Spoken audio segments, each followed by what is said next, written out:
नमस्कार, स्वागत है आपका। आप देख रहे हैं यूपी मांगे उत्तर। आपके साथ में हूं राम मोहन शर्मा और यूपी मांगे उत्तर में आज बात करेंगे हिंदुत्व की। बस एक यही शब्द है, संघ और मौजूदा सरकार को इस शब्द से जितना लगाव है, विपक्ष को शायद उतनी ही चिढ़ है। कल मोहन भागवत ने हिंदुत्व, भारत, धर्म और सियासी डर की बात की, जैसे इसके बाद तो हिंदुत्व की सियासी लिंचिंग शुरू हो गई। एक अच्छी बात को, एक पॉजिटिव बात को, सार्थक बात को कैसे सियासत में उलझाया जा सकता है, एक सकारात्मक मंथन को कैसे ध्रुवीकरण के लिए इस्तेमाल किया जा सकता है, यह विपक्ष के नेताओं से सीखा जा सकता है। हिंसा को धार्मिक रंग देना नेताओं को शायद सूट करता है। बिगड़ता धार्मिक माहौल, टूटता हुआ सामाजिक ताना बाना इन राजनीतिक लोगों को बहुत ज्यादा भाता क्यों है? और क्या यही वजह है कि लिंचिंग के मामले को एक खास तरीके के चश्मे से देखा जाता है? उसमें अपराधी का अपराध नहीं, पिटने वाले या जान गंवाने वाले की पीड़ा नहीं, बल्कि उसका धर्म देखा जाता है, उसकी जाति देखी जाती है। तो आज चर्चा इसी मुद्दे पर करेंगे, लेकिन पहले एक रिपोर्ट आपको दिखाते हैं।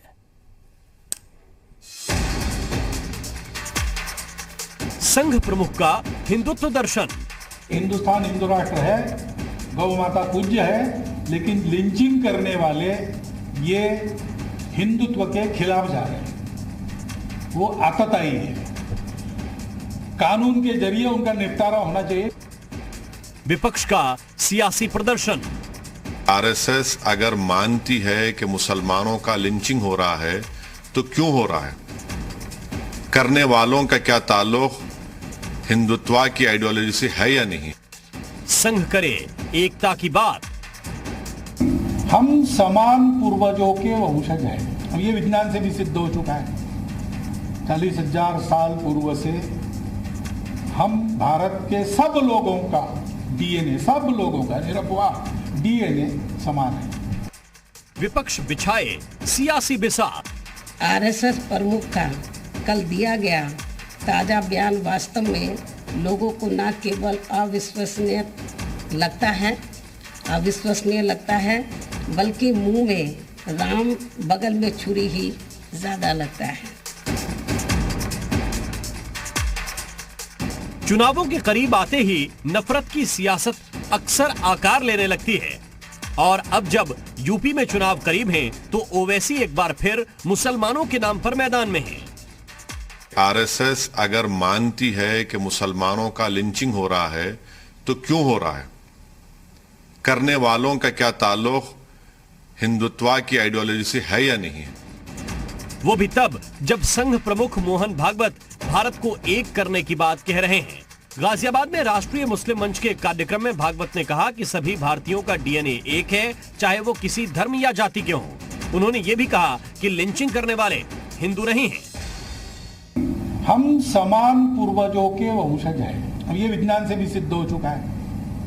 40,000 साल पूर्व से हम भारत के सब लोगों का डीएनए, सब लोगों का निरपवाह डीएनए समान है। हिंदुस्तान हिंदू राष्ट्र है, गौ माता पूज्य है, लेकिन लिंचिंग करने वाले ये हिंदुत्व के खिलाफ जा रहे हैं। वो आतताई। अब भागवत का ये हिंदुत्व दर्शन विपक्ष को कैसे पसंद आता? लिहाजा ओवैसी ने ट्वीट किया कि आरएसएस के भागवत ने कहा कि लिंचिंग करने वाले हिंदुत्व विरोधी हैं। इन अपराधियों को गाय और भैंस में फर्क नहीं पता होगा, लेकिन कत्ल के लिए जुनैद, अखलाक, पहलू, रकबर, अलीमुद्दीन के नाम ही काफी थे। ये नफरत हिंदुत्व की देन है। इन मुजरिमों को हिंदुत्ववादी सरकार का समर्थन हासिल है। कायरता, हिंसा और कत्ल करना गोडसे की हिंदुत्व वाली सोच का अटूट हिस्सा है। एक तरफ ओवैसी हैं तो दूसरी तरफ मायावती, जो ये आरोप लगा रही हैं कि संघ कहता कुछ और है और करता कुछ और। आरएसएस प्रमुख का कल दिया गया ताजा बयान वास्तव में लोगों को न केवल अविश्वसनीय लगता है, बल्कि मुंह में राम बगल में छुरी ही ज्यादा लगता है। ये सुनने को तो बात अच्छी लगती है, लेकिन भारतीय जनता पार्टी हो या आरएसएस हो, इनकी कथनी और करनी में बड़ा फर्क है।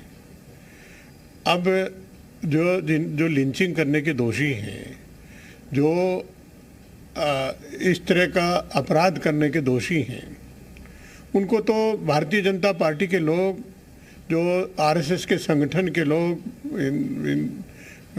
वो उनको सम्मानित करते हुए नजर आते हैं। विपक्ष जिस संघ के नाम का हुआ बनाकर अल्पसंख्यक वोट हासिल करता रहा, जब उसके प्रमुख एकता और भारतीयता की बात कर रहे हैं तो सवाल ये कि क्या हिंदुत्व की गलत व्याख्या विपक्ष को ऑक्सीजन देगी?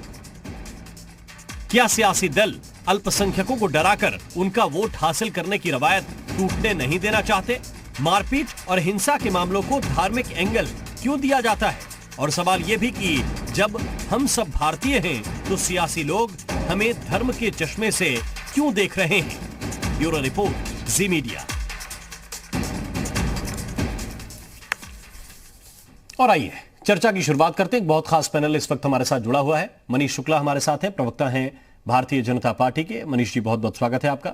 हमारे साथ इस वक्त जुड़े हुए हैं अनुराग भदौरिया जी, प्रवक्ता हैं समाजवादी पार्टी के। अनुराग जी, आपका भी बहुत बहुत स्वागत है। उमाशंकर पांडे साहब हमें ज्वाइन कर रहे हैं, प्रवक्ता हैं कांग्रेस पार्टी के। उमाशंकर जी, बहुत बहुत स्वागत। राम दिनेशाचार्य जी, जगत गुरु, हमारे साथ इस वक्त हरिधाम पीठ अयोध्या से सीधे जुड़ गए हैं। बहुत बहुत स्वागत जगत गुरु आपका। और मौलाना इमरान हसन सिद्दीकी साहब इस वक्त हमारे साथ जुड़े हुए हैं। आप इस्लामिक धर्मगुरु हैं, बहुत बहुत स्वागत मौलाना इमरान जी आपका भी। सबसे पहले प्रश्न इमरान साहब आपसे ही है। एक अच्छी बात, एक बेहतर बात संघ प्रमुख की आपको संभवतः लगी होगी, यह आपका विचार हो सकता है। मुझे ऐसा लगता है कि शायद आपको यह बेहतर लगा कि उन्होंने कहा कि वो आताताई हैं जो हिंसा करते हैं, वो हिंदुत्व के खिलाफ हैं जो किसी की लिंचिंग करते हैं। खुलकर कहा उन्होंने। आपको क्या लगता है?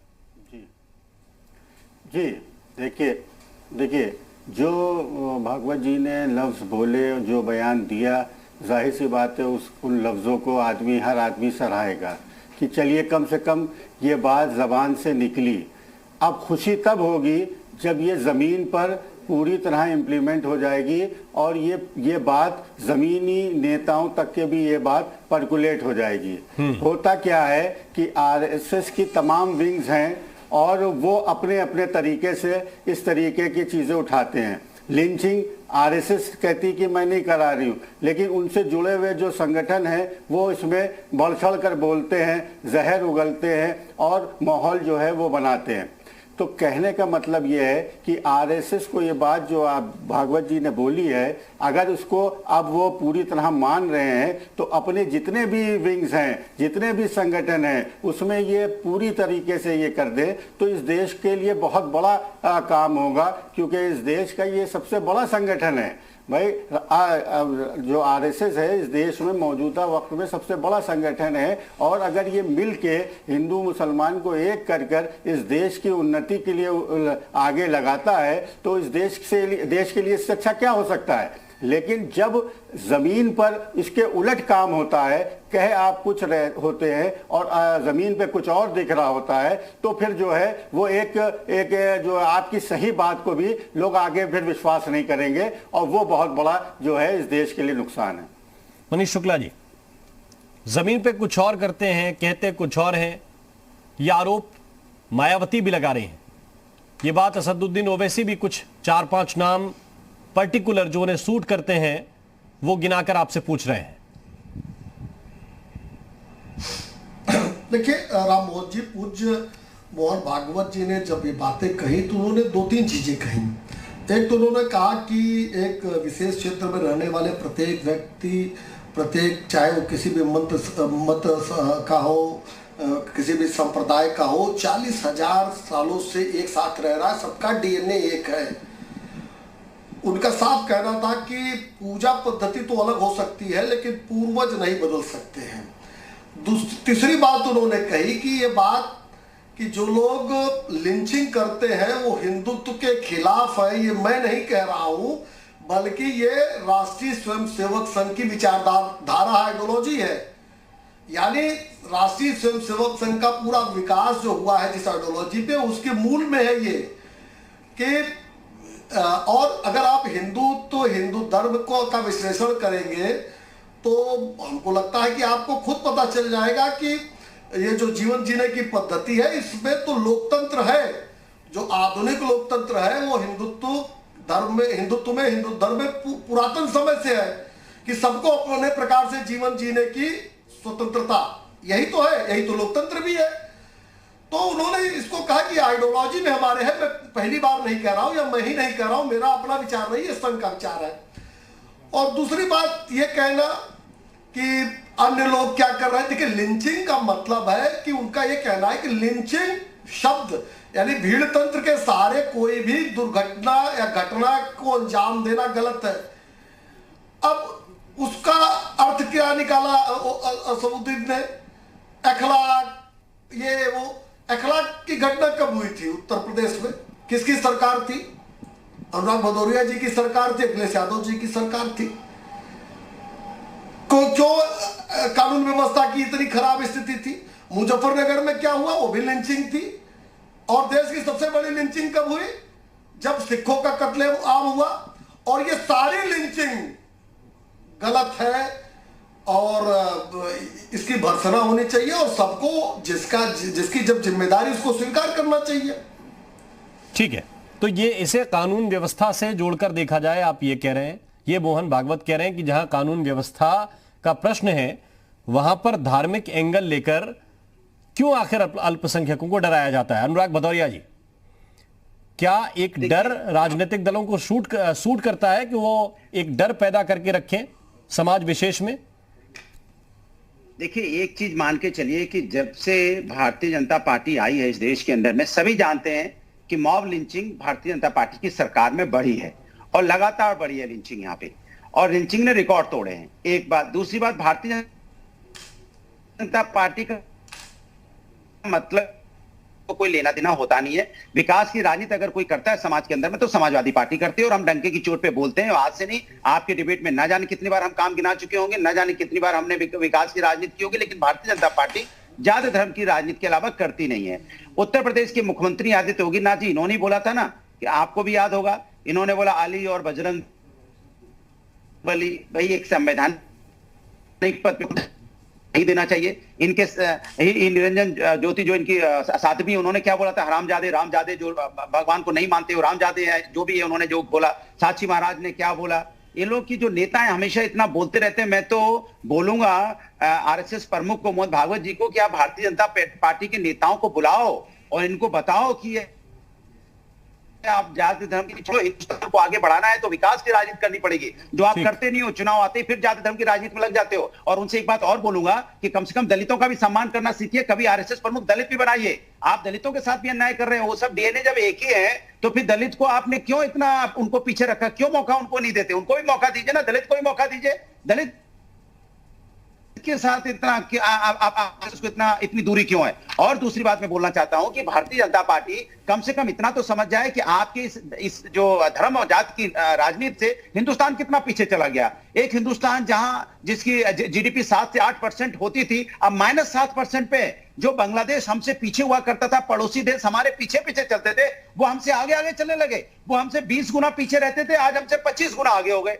तो सोचिए हमारी देश की अर्थव्यवस्था कहां चलेगी? आपकी इस नफरत की राजनीति ने हिंदुस्तान को पीछे लेके गया है। इसलिए हिंदुस्तान को आगे अगर ले जाना है तो विकास की राजनीति पे जोर दीजिए। ये जाति धर्म की राजनीति बंद कीजिए, जो आज तक आप बंद नहीं कर रहे हो। आज भी चुनाव आते ही आप जाति धर्म का डंका पीटने लग गए, क्योंकि आपके पास काम गिनाने को नहीं है, मुद्दे गिनाने को नहीं है। और मैं आपको चैलेंज कर दे रहा हूं, दोबारा जब बीजेपी के प्रवक्ता के पास जाएगा तो 5 मेडिकल कॉलेज, ठीक है, मैं उस पर आऊंगा। लेकिन आज जो विषय है उस पर पहले उमाशंकर पांडे जी की प्रतिक्रिया ले लूं, फिर शुक्ला जी के पास लौट के आता हूं। उमाशंकर पांडे जी, अनुराग भदौरिया कह रहे हैं इनके पास काम गिनाने के लिए नहीं है, लेकिन मूल विषय यह है कि अगर जिस संघ का हुआ दिखा दिखाकर विपक्षी लोग कहते हैं कि देखिए ये आएंगे तो बांटेंगे, उस संघ के प्रमुख कह रहे हैं कि भाई बांटने की बात कौन शुरू करता है, कौन सियासी डर पैदा करता है, ये सामने है। वो कह रहे हैं कि हिंदू मुस्लिम एक हैं और इनको अगर आप बांट रहे हैं, दूसरे चश्मे से देख रहे हैं, तो फिर आपकी निगाह में एंगल वोट का है।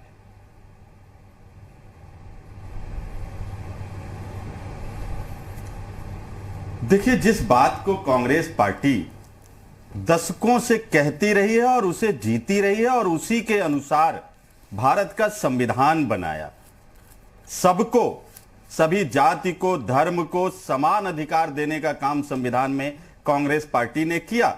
और कांग्रेस पार्टी हमेशा ये कहती रही है कि जाति और धर्म के नाम पर लड़ाना, वैमनस्यता फैलाना, जहर फैलाना, समाज को बांटना, दिलों के बीच दीवार खड़ी करना, यह अलोकतांत्रिक है, असंवैधानिक है। लेकिन तब आरएसएस और भारतीय जनता पार्टी के लोग लगातार कांग्रेस पर किस तरीके का प्रहार करते रहे हैं और करते भी रहेंगे, वो पूरा देश जानता है। आज मोहन भागवत जी को एकाएक ऐसा ज्ञान प्राप्त हुआ कि हिंदू और मुसलमान का डीएनए एक है। बहुत देर कर दी इन्होंने, इनके लोगों ने जहर फैलाए, इनके लोगों ने नफरत के राख पर वोट बैंक की राजनीति की, सत्ता की रोटी से की।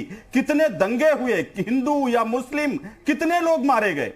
जिनको हिंदू धर्म के बारे में ज्ञान तक नहीं है, वो लोग हिंदू धर्म की बात कर रहे हैं। ये हिंदू धर्म तो इतना महान है कि कई धर्म इसी हिंदू धर्म से निकल गए।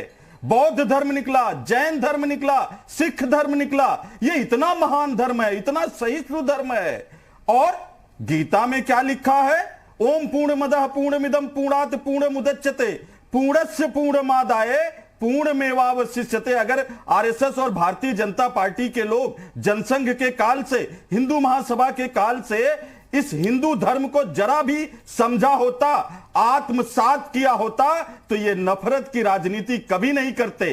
कट्टरता किसी भी तरफ से हो, वो सहन योग्य नहीं है। नफरत की दीवार किसी भी तरफ से खड़ी की जाए, वो दीवार गिरनी ही चाहिए। लेकिन आज जब देखिए वोट बैंक की राजनीति के लिए लोगों को लड़ा दिया जाएगा। ओवैसी जी को लाए हैं, ओवैसी जी से बयान दिलवाया जा रहा है। अब होगा क्या? राम मोहन जी, ओवैसी जी जहर उगलेंगे, इधर से भाजपा जहर उगलेगी, हिंदू मुस्लिम की आग जो है फिर लगेगी। और उस राख पर, जब उस नफरत की राख पर फिर सत्ता की रोटियां सेकी जाएंगी। लेकिन मैं और भी राम मोहन जी कुछ कहना चाहता हूं। जब उम्भा में आदिवासियों पर गोलियां चलाई गई तो उनका डीएनए क्या था, मैं जरूर जानना चाहूंगा। जब इन्हीं की पार्टी के विधायक कुलदीप सेंगर ने शाहजहांपुर की बेटी के साथ बलात्कार किया और जान से मरवा दिया, तो उसका डीएनए क्या था?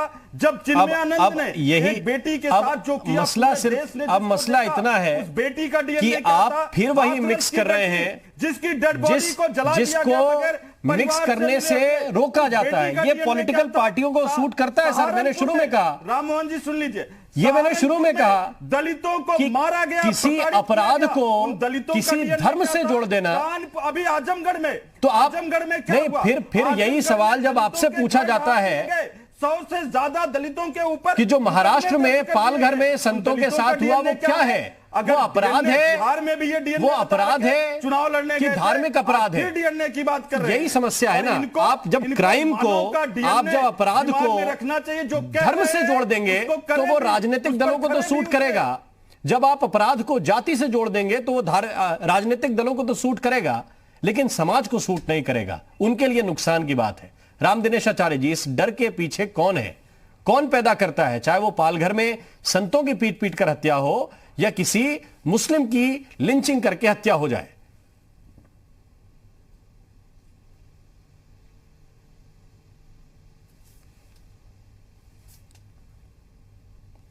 महाराज जी, मैं लौट के आऊंगा, आपकी आवाज नहीं मिल रही। एक छोटा सा ब्रेक ले रहे हैं, ब्रेक के बाद तुरंत हाजिर होते हैं। सभी मेहमान हमारे साथ बने हुए हैं।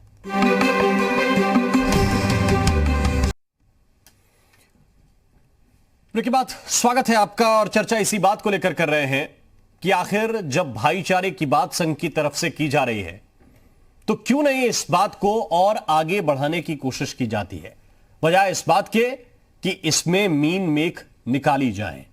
क्या ये राजनीतिक दलों को सूट करता है? एक बड़ा वोट बैंक अल्पसंख्यक का भी है और एक बहुत बड़ा वोट बैंक बहुसंख्यकों का भी है। इन दोनों के पीछे लोग, राजनीतिक लोग हाथ धोकर पड़े रहते हैं। यह सच्चाई है। चाहे वो जातियों में बांट कर देखा जाए, चाहे धर्म में बांट कर देखा जाए, यह सूट करता है, यह आसान होता है लोगों का वोट हासिल करने के लिए। यह पिछला जो अनुभव है राजनीतिक दलों का वो उनके काम आता है। लेकिन क्या अगले चुनाव इसके आगे लड़े जाएंगे, यानी कि विकास के मुद्दे पर लड़े जाएंगे? कम से कम जनता का हित तो उसी में है, राजनीतिक दलों का हित और दूसरी चीजों में हो सकता है। हम चर्चा इसी बात को लेकर कर रहे हैं। राम दिनेशाचार्य जी हमारे साथ इस वक्त हरिधाम पीठ से जुड़े हुए हैं। राम दिनेशाचार्य जी, किसका पैदा किया हुआ है ये डर? देखिए, पहली बात तो मैं कह रहा हूं कि कोई अच्छी बात यदि करे तो अच्छी बात का सम्मान होना चाहिए। अगर वो कोई कहता है कि लिंचिंग नहीं होनी चाहिए, लिंचिंग करने वाले हिंदुत्व के लिए खतरा हैं, भारत में रहने वाले प्रत्येक लोग भारतवासी हैं, इनका डीएनए एक है, हम एक साथ रह सकें। और हमारे कांग्रेस के एक मित्र बहुत अच्छी बात अभी कह रहे थे कि पूर्णमदः पूर्णमिदं से पूर्ण निकाला जाए तो पूर्ण ही होता है। मुझे लगता है कि जब कोई अच्छी बात करे तो उस पर राजनीति ना करके उसका समर्थन करना चाहिए। हमारे देश की समस्या यह है कि हमको अपने वोट खिसकते हुए दिखाई पड़ने लगते हैं और फिर हम उस पर विवाद करने लगते हैं। हमारे यहाँ का तो मंत्र यह है, संगच्छध्वम संबद्धध्वम संभो मनाम सी जानताम। हम एक साथ उपस्थित हो जाएं। और मोहन भागवत जी ने अगर ये कह दिया तो इसमें कौन सी ऐसी बात आ गई है? केवल मुस्लिमों की हत्या हुई है ऐसा नहीं है। क्या हिंदू नहीं मारे गए? अभी आपने कहा कि जो है पालघर में संतों की हत्या हो गई, कमलेश तिवारी को मार दिया गया, बस्ती में मार दिया गया, कितने लोग मारे गए? फिर ये चर्चा होने लगेगी। जब कोई लिंचिंग होती है, जब कोई भीड़ तंत्र किसी पर हमला करता है, तब वो हिंदू या मुस्लिम नहीं होता है, वहां मानवता शर्मसार होती है। और मानवता शर्मसार होती है, मानवता और एक संवेदना के तहत किसी की हत्या होती है, किसी के परिवार का व्यक्ति जाता है। अगर इससे उससे ऊपर उठ करके मोहन भागवत जी ने ये बात यदि कही है कि प्रत्येक भारतीयों का डीएनए एक है, तो मुझे लगता है कि इसमें किसी भी प्रकार के विवाद की बात नहीं होनी चाहिए। क्योंकि हम तो अनादिकाल से कहते आए हैं कि यहाँ की तहजीब जो है गंगा जमुनी तहजीब है। हम हिंदू मुस्लिम सिख ईसाई आपस में भाई हैं। और इस बात को संघ ने कह दिया तो इतनी क्यों खलबली मच गई भाई? अभी तक लोग कहते संघ जहर का बोने का काम करता है, संघ मुस्लिमों के विपक्ष में रहता है, संघ नहीं चाहता, हिंदू राष्ट्र बनाना चाहता है। और आज जब संघ ने इस बात को कह दिया कि प्रत्येक भारतवासी उनका डीएनए एक है, हम भारतवासी एक हैं, तो फिर भी इन लोगों के पेट में दर्द होने लगा। मुझे समझ में नहीं आती है कि चित्त भी मेरा पट भी मेरा, ये कहीं ना कहीं भय पैदा होता है। और ये केवल इसके लिए होता है कि हमें सत्ता मिलती रहे और हम सत्ता पर किसी प्रकार से काबिज होते रहे। ठीक है, मौलाना इमरान हसन साहब, किसी घटना को कैसे देखा जाएगा? जैसे उसको दिखाया जाएगा, जैसे उसको प्रदर्शित किया जाएगा। कहीं पर अपराध की घटनाएं तो हर राज्य में बढ़ रही हैं और इस हिसाब से होती हैं कि अगर एक एक घटना की रिपोर्ट होने लगे तो पूरा दिन कम पड़ जाए और वो रिपोर्ट नहीं हो सकती पूरे देश की। एक घटना विशेष अचानक कैसे लगने लगता है कि पूरे मुस्लिम लोग खतरे में हैं या पूरे हिंदू लोग खतरे में हैं? ये इन्हीं राजनीतिक दलों का बनाया हुआ है कि वो उसमें एक चश्मा फिट कर देते हैं कि भाई ये आरएसएस के लोगों ने करवा दिया। नहीं, देखिए भारतीय जनता पार्टी पहले ये कहती रही कि मुसलमान जो हैं इस देश में हिंदुओं की चीज़ें हड़प रहे हैं, उनकी पॉपुलेशन बढ़ रही है, वो इस देश पे कब्जा करके हिंदुओं को एक तरफ कर रहे थे।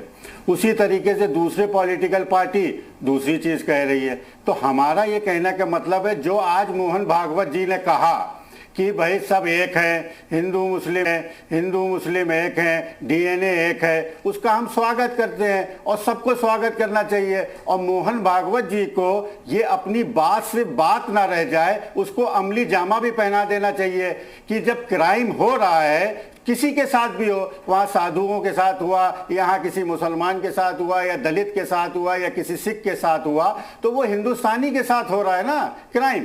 तो सबको चाहिए कि एक ऐसा लॉ बना दें कि जिसके साथ इस तरीके का क्राइम हो तो उसको एक हेफ्टी कंपेंसेशन मिले। यही बात हम भी कहते आ रहे हैं। आप धर्म और जाति को छोड़ दीजिए, एक इंसान मर रहा है तो उसके परिवार को कुछ आप अच्छा पैसा दीजिए, 1-8 करोड़, जैसे आप किसी एक को दे देते हैं। जैसे अभी गोमती नगर में एक घटना घटी थी, उसमें पुलिस की फायरिंग में मरे थे, तो उनके परिवार, उनकी वाइफ को एक नौकरी मिल गई, पैसा मिल गया, एक आपने एक चीज़ की, उनके साथ खड़े हुए एक इंसानियत दिखाई। वैसे औरों के साथ भी दिखाइए। एक कानून बना दीजिए कि कोई भी हो, किसी भी जात धर्म का हो, अगर वो उसकी लिंचिंग होती है या कम्युनल राइट्स में मारा जाता है, उसको जो है इस तरीके का संरक्षण हुकूमत देगी। क्योंकि ये हुकूमत की कहीं ना कहीं विफलता है कि इस तरीके की घटना हो गई।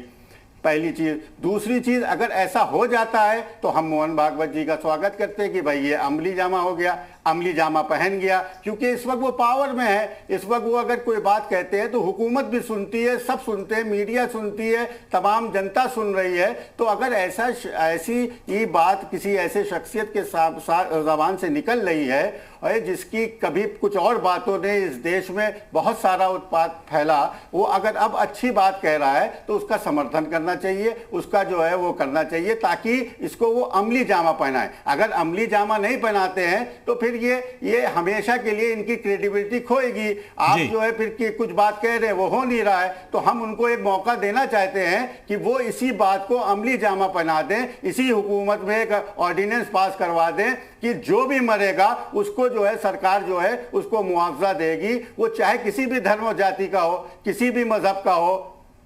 ठीक है, लेकिन ये भी एक सॉल्यूशन नहीं है। आप कह रहे हैं कि ये बेहतर उस परिवार के लिए हो जाएगा कि कंपनसेशन ठीक मिल जाए, मुआवजा ठीक मिल जाए, लेकिन ये ना हो, हल तो नहीं है।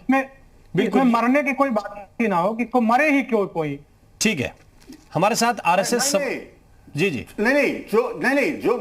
देखिए ये बात कहना कि जो मरे हैं उनको मरे क्यों, वो तो जाहिर सी बात नहीं होना चाहिए। लेकिन मैं इतना कहना चाहता हूं, इस तरीके की किसी को मदद देंगे तो वो रुकेगा। ठीक है, ऐसी घटना ही ना होनी पाए, ऐसी घटना ना हो। मैं ये कह रहा हूं कि किसी गांव में कोई 4 लोग मिलके किसी 5वें की पीट कर हत्या कर दें तो जाहिर है कि हो सकता है कि उसमें से मरने वाला किसी और धर्म का हो, पीटने वाले किसी और धर्म के हो, या 4-5 में से जाति अलग अलग होगी। बिल्कुल, उसमें हमारा चश्मा क्या होना चाहिए कि ये 4 अपराधी हैं, एक पीड़ित है। बिल्कुल, 4 अपराध, कानून तो ऐसे ही देखता है ना, एक 4 अपराधी और एक पीड़ित है, तो पीड़ित को पीड़ित की दृष्टिकोण से देखिए और अपराधी को अपराधी के दृष्टिकोण से देखिए, उसकी जाति कोई हो, धर्म कोई हो। काल में तबलीगी जमात लोग फंस जाते हैं तो उसको कोरोना बम कह दिया जाता है और एक कम्युनिटी को इस तरीके से टारगेट किया जाता है कि अगर कोई भी ठेले वाला भी गुजरता है तो उससे उसका मजहब पूछा जाता है, उसका नाम पूछा जाता है। ये कहां तक के उचित है? जब इस तरीके का माहौल बन जाए तो वहां पे हुकूमत को आके उनको संरक्षण देना पड़ेगा, उनको आके उनकी हिफाजत में खड़ा होना पड़ेगा। उमाकांत शर्मा जी आरएसएस के समर्थक है।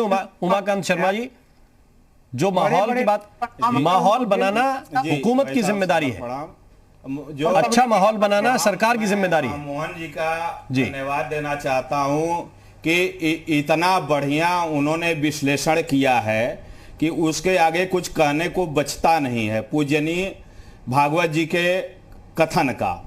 फिर भी आपने चैनल पे बुलाया है तो कुछ कहना ही पड़ेगा। उसमें जो उन्होंने कहा है कि मुसलमान हिंदू एकता की बात, सबका डीएनए एक है, वो पूर्ण रूप से सत्य है। हम सभी के पूर्वज प्रभु श्री राम हैं और सभी लोगों ने इसको स्वीकार किया है। राम जन्मभूमि मंदिर के समय में भी मुसलमानों ने सहयोग किया है। कुछ राजनैतिक दल हैं जो मुसलमानों को डरा धमका कर वोट लेना चाहते हैं, उनको हिंदू मुसलमान एकता का ज्ञान नहीं है और संघ का ज्ञान नहीं है, उनको यह पच नहीं रहा है। असंघ के विषय में ज्ञान का अभाव है, क्योंकि संघ का काम एकांत में साधना, लोकांत में परोपकार है।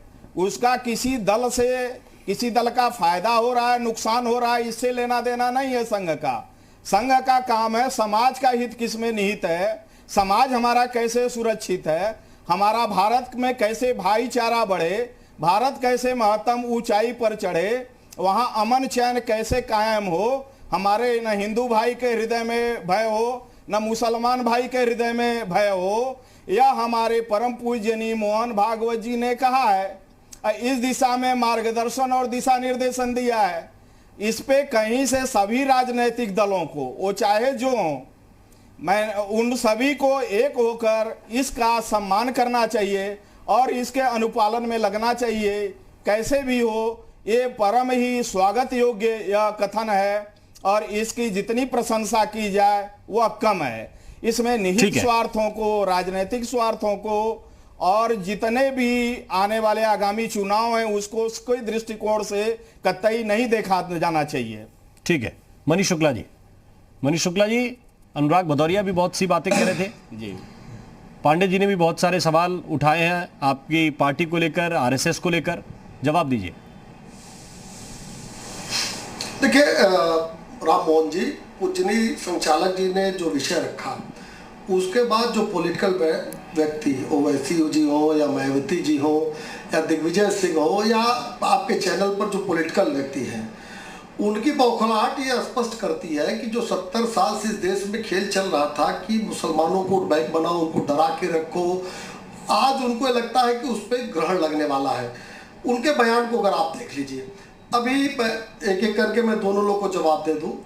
अभी बात कर रहे थे अनुराग भदौरिया जी धर्मनिरपेक्षता की, तथाकथित रूप से कि सपा विकास की बात करती है। इनके एक नेता है वो आजमी आजकल लखनऊ में है, आज उन्होंने धर्मांतरण कराने वाले उमर गौतम को निर्दोष बता दिया, कहा कि नहीं नहीं उमर गौतम तो निर्दोष है। जिस व्यक्ति को आईएसआई की फंडिंग है, जो व्यक्ति महिलाओं को मुख बगिरों का धर्मांतरण करा रहा है, एटीएस ने गिरफ्तार किया है, 24 राज्यों में उसका संजाल है, उसको निर्दोष बता रही है। इनकी धर्मनिरपेक्षता की परिभाषा है। इस पर जब भारतीय जनता पार्टी सवाल खड़ा करेगी तो कहेंगे सांप्रदायिक है।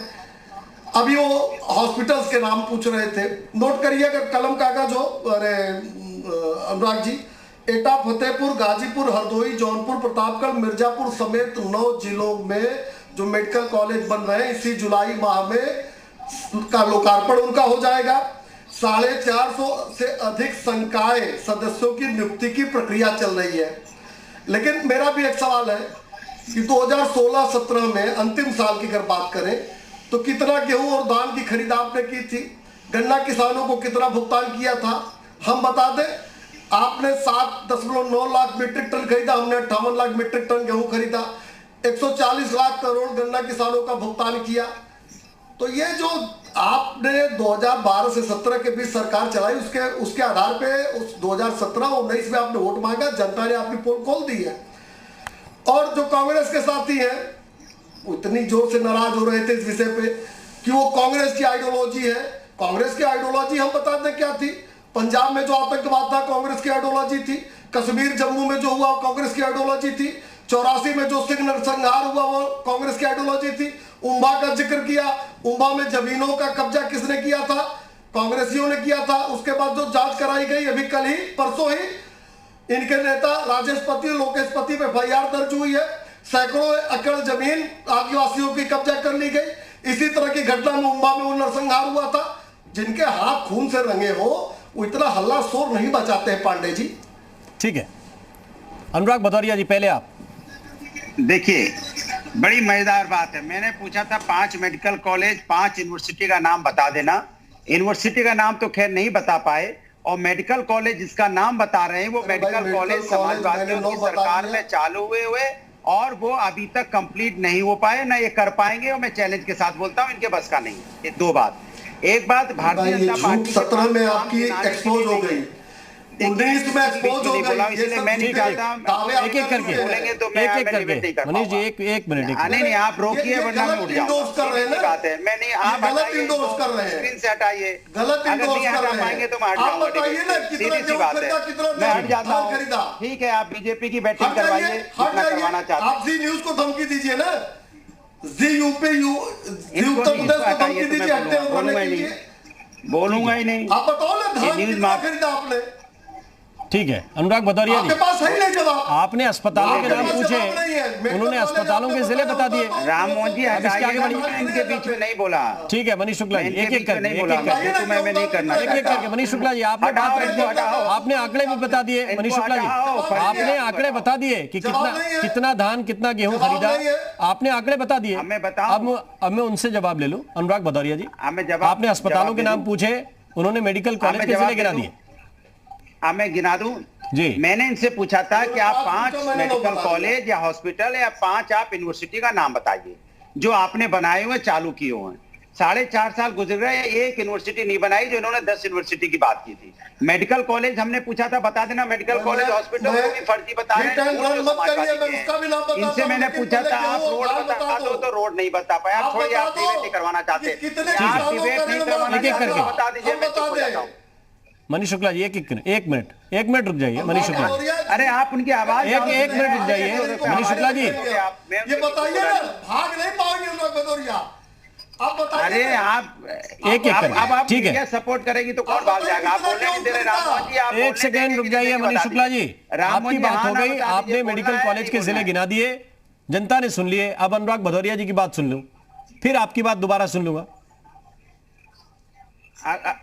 जी ठीक, बोलिए अनुराग जी। राम मोहन जी, अब मैं बोलूं, देखिए भारतीय जनता पार्टी के पास काम गिनाने को नहीं है। ना ये एक्सप्रेसवे गिना पाएंगे इन्होंने कितने बनाए, ना ये रोड गिना पाएंगे कि इन्होंने आपने 4 लाइन एक भी रोड किसी भी डिस्ट्रिक्ट से जोड़ी है, नहीं जोड़ी है। मैंने बोला था कौन सी इंडस्ट्री लगाई वो बता देना, नहीं बता पाए। मैंने बोला कि मेडिकल कॉलेज बता देना, नहीं बता पाए। समाजवादी के मेडिकल कॉलेज का नाम बता रहे हैं, वो भी बता रहे हैं कि अभी उद्घाटन हो, अभी उसकी शुरुआत होगी, माने होगी, मतलब 5 साल होने को आ गए, होगी। यहाँ तो 2.5 साल में, अब हम 22 महीने में एक्सप्रेस वे बना दिए थे और यहाँ 16 महीने में हॉस्पिटल बना के तैयार कर दिए थे। यूनिवर्सिटी एक भी नहीं बता पाए, यहाँ इंडस्ट्री का नाम एक भी नहीं बता पाए। महिला के अत्याचार में उत्तर प्रदेश नंबर 1, यहाँ शराब माफिया में उत्तर प्रदेश नंबर 1, भू माफिया में उत्तर प्रदेश नंबर 1, भ्रष्टाचार में उत्तर प्रदेश नंबर 1। भ्रष्टाचार का आलम यह है कि इन्होंने मेडिकल इक्विपमेंट घोटाला में घोटाला कर डाला। सोचो आप, जहां लोग तड़प रहे थे ऑक्सीजन के बगैर, बिना ऑक्सीजन के लोगों की जाने जा रही थी, कि अगर इन्होंने हॉस्पिटल बनवाए होते, बेड की व्यवस्थाएं होती, वेंटिलेटर की व्यवस्थाएं होती, एम्बुलेंस की व्यवस्था होती, तो आज हमारे उत्तर प्रदेश के लोग बन नहीं रहे होते और उत्तर प्रदेश के लोगों की मौतें नहीं होती तड़प तड़प के। जिस तरह से नदियों में लाशें तैरती नजर आई, नदी के किनारे जानवर नौचते नजर आए, जिस तरह से इनकी नाकामी की वजह से गांव-गांव में कोरोना फैला और गांव-गांव में इनके पास दवा नहीं थी, इनके पास कोई वहां सिलेंडर ऑक्सीजन देने को नहीं था, लोगों की मौतें हो गई। तो ये 4.5 साल 5 साल का काम नहीं गिना पा रहे हैं। लेकिन हाँ, राममोहन जी मुझे कारनामे इनका है, कारनामे कैसे इन्होंने विकास दुबे जैसे माफियाओं को पैदा किया, पुलिस को पुलिस का इनकाउंटर करवाना, यहाँ पे ये बात तो बहुत साफ है, ये बात तो बहुत साफ है कि जब भू माफियाओं के खिलाफ कार्रवाई होती है माओ लिंचिंग इन्होंने तो भी आपके अध्यक्ष ये कहते हैं कि ये कैसी कार्रवाई है? जब भूमाफियाओं पे बुलडोजर चलता है, झूठ बोलने में नंबर 1, जब भूमाफियाओं पे बुलडोजर चलता है, तब भी आपके अध्यक्ष कहते हैं कि ये कैसी कार्रवाई है, किसी का मकान गिरा देंगे क्या? कोई बोलेगा 80 लाख दे दिया, कोई बोलेगा हमने 1.5 करोड़ दे दिया, तो इनका ये नहीं पता कितना इन्होंने रोजगार दे दिया। ठीक, मनीष शुक्ला जी शॉर्ट में आप शॉर्ट में इसका आंसर कीजिए, फिर मैं कांग्रेस के पास चलता हूँ। कुछ है नहीं गिनाने के, शॉर्ट में बिल्कुल। जी 10 सेकंड दे दीजिए। जी बोलिए मनीष शुक्ला। 10 सेकंड दे दीजिए। आपके चैनल पे कोरोना काल में यही अनुराग भदौरिया बैठे थे, झूठ बोल रहे थे कि मैं 100 हॉस्पिटल गया। राममोहन जी आप वही एंकर थे, मैंने इनसे पूछा कि एक हॉस्पिटल और समय बता दीजिए, ये भाग खड़े हुए रोने लगे थे, आंसू आ रहे थे। तो ये समाजवादियों का जो ये चेहरा है, ये आपके चैनल पर भी एक्सपोज हो गया है। इन्हीं झूठों के सहारे 2017 में आप वोट मांगने गए थे, आपकी सीट 225 से 47 हो गई। 2019 में फिर आपने झूठ बोला, आपको जनता ने फिर जवाब दिया। हमने जौनपुर में बनाया, हमने आजमगढ़ में बनाया, हमने वेंटिलेटर और बेड की बात कर रहे हैं, 24 करोड़ अयोध्या में बनाया। ठीक है, इतना बेहतर मैनेजमेंट किया कि WHO ने तारीफ की, नीति आयोग ने तारीफ की। ठीक, डेवलपमेंट पे चर्चा लंबी और विस्तृत होनी चाहिए, शॉर्ट में हो नहीं पाएगी। विकास के मुद्दों पे एक एक जिले में जिसके यहाँ जो चीज बन गई, जिसके यहाँ जो रोड चालू हो गया, जो अस्पताल चालू हो गया, वो उसका गवाह है। वो आपके सच को सच मानेगा, जो झूठ बोलेगा उसको झूठ मानेगा। झूठ को सच और सच को झूठ नहीं मान सकता। ठीक है, ठीक है, ये विषय दाएं बाएं जा रहा है। वापस आता हूं उमाशंकर पांडे जी की तरफ। उमाशंकर पांडे जी, डेवलपमेंट पे तो लंबी चर्चा है और एक एक सेक्टर में, हेल्थ हो, एजुकेशन हो, इस पे लंबी बहस हो सकती है, क्या हुआ क्या नहीं हुआ। 5-5 साल की सरकारों पे अलग अलग विश्लेषण भी हो सकता है, उस पर भी चर्चा में आमंत्रित करूंगा आपको। लेकिन सवाल आज ये है कि जब विघटन, बंटवारा राजनीतिक दलों को सूट करता है, उन्हें लगता है कि ये वोट लेने का अच्छा जरिया हो सकता है, तब संघ प्रमुख एक अच्छी बात कर रहे हैं, क्यों नहीं उसके साथ जाते? अगर विरोधी बयान हो, अगर लगे कि ये बांटने वाली बात है, तब तो बहुत मुखर होकर आप लोग चलते हैं। लेकिन एक अच्छी बात अगर कर रहे हैं, देर से ही सुधार हो रहा है आप लोगों के हिसाब से, तो क्यों नहीं उसके साथ चलने के लिए तैयार है?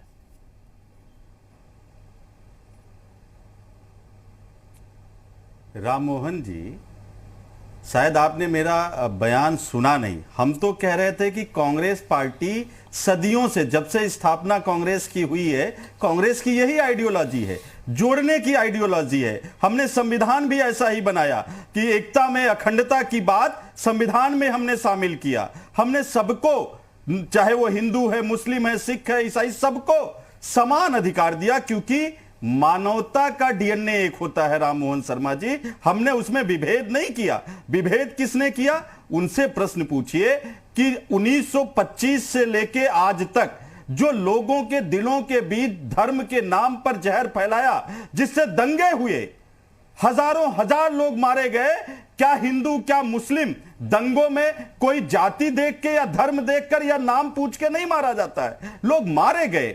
तो उसके लिए आज मोहन भागवत जी अगर माफी मांगते तो मुझे लगता है कि वो पश्चाताप भी हो जाता और हम लोगों को थोड़ा सा भरोसा होता कि जो हाथी के दांत खाने के हैं वही दिखाने के भी हैं। लेकिन मुझे आश्चर्य होता है कि अगर घोड़ा घास से दोस्ती कर लेगा तो खाएगा क्या? अगर आरएसएस और भारतीय जनता पार्टी हिंदू मुस्लिम एकता की बात करने लगेंगे तो फिर चुनाव ये कहां से जीतेंगे? ओवैसी को ले आया है ना इन्होंने जहर उगलने के लिए टीम भी बनाकर।